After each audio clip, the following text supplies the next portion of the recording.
साहब के मुकदमात में और बिलखुसूस आज जो मुकदमा था तोशाखाना वाला, उसमें उनके वकील हैं।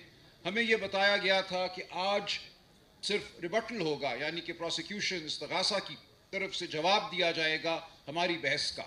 लेकिन सुबह 9 बजे जज साहब आए, उनके पास 60 सफ़ों का लिखा हुआ एक फ़ैसला था जो आते ही उन्होंने सुना दिया। उसकी आखिरी चंद सतूर सुना दी और ये कहा कि 10 और 7-7 साल की सज़ाएँ दी जा रही हैं इमरान खान साहब और बुशरा बीबी को।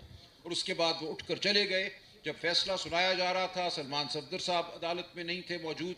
उस वक्त बुशरा बीबी और इमरान खान साहब को भी जज साहब के रूबरू पेश नहीं किया गया।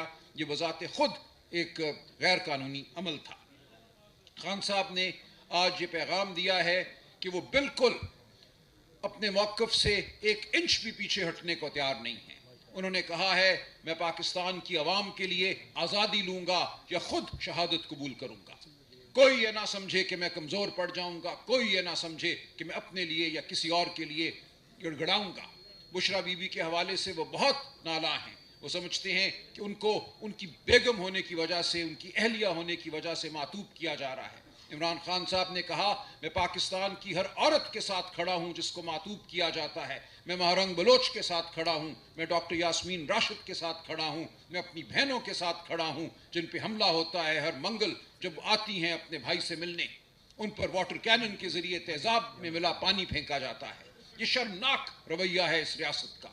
तो खान साहब का पैगाम यही है कि अब सब पाकिस्तानी, बिलखुसूस उन्होंने खैबर पख्तूनख्वा के वज़ीर आला सोहेल आफरीदी साहब को कहा कि अब आप तैयारी पकड़ लें स्ट्रीट मूवमेंट की। इसके अलावा हमारे पास अब कोई चारा नहीं है, कोई रास्ता नहीं है। अदालतों के दरवाजे बंद हो चुके हैं अमलन।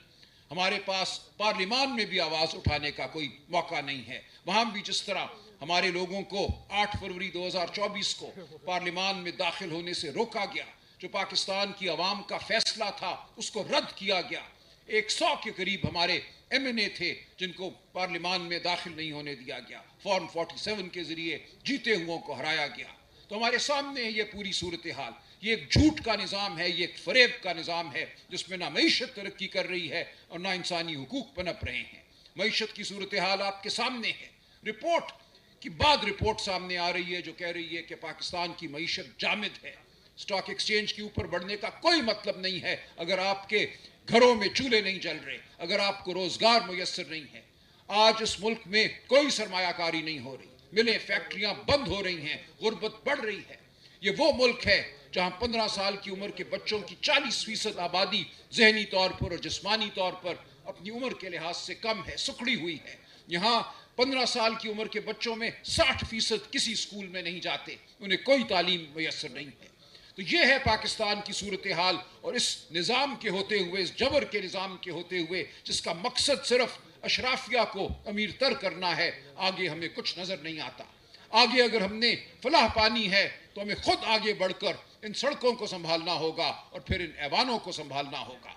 हमें कानून का बोलबाला करना होगा, हमें इंसानी हुकूक का बोलबाला करना होगा और हम में से हर एक को ये तहैया करना होगा कि हम उन बुनियादी इक़्तिदार के लिए खड़े हैं जो इंसानियत का हक है। हम इक़्तिदार के लिए नहीं खड़े। हमारी जद्दोजहद उन बड़े उसूलों के लिए हैं जो हमारे आइन के उसूल हैं, जो हमारे दीन के उसूल हैं, जो इंसानियत के उसूल हैं, जो शराफत के उसूल हैं। तो ये है आज का पैगाम और आप देखेंगे कि हम इस पैगाम को लेकर आगे बढ़ेंगे। मुल्क के हर खित्ते में हम जाएंगे। खान साहब ने वकला को भी कहा है कि खड़े हो जाओ, तुम कौम का ज़मीर हो, ये ज़मीर खामोश नहीं रह सकता, तुम्हें आवाज़ बुलंद करनी होगी। तुम्हें जो मुल्क में अदलिया की पामाली हो रही है उसके खिलाफ खड़ा होना होगा। अदलिया आज़ाद होगी तो इंसानों को उनके हुकूक मिलेंगे। बहुत शुक्रिया। आपके कोई सवालात हों तो मैं हाजिर हूँ। असद कैसर साहब, एक मिनट, असद कैसर साहब भी बात करेंगे। देखिए, इस वक्त हमारा दूसरा सेशन शुरू हो रहा है, बस सिर्फ 2 मिनट बात करूंगा। सलमान अकरम राजा साहब ने डिटेल से बात की है। अब इस वक्त हमारे पास कोई ऑप्शन नहीं रहा। ऑप्शन एक है कि हमने मुज़ाहमत करनी है। हम हर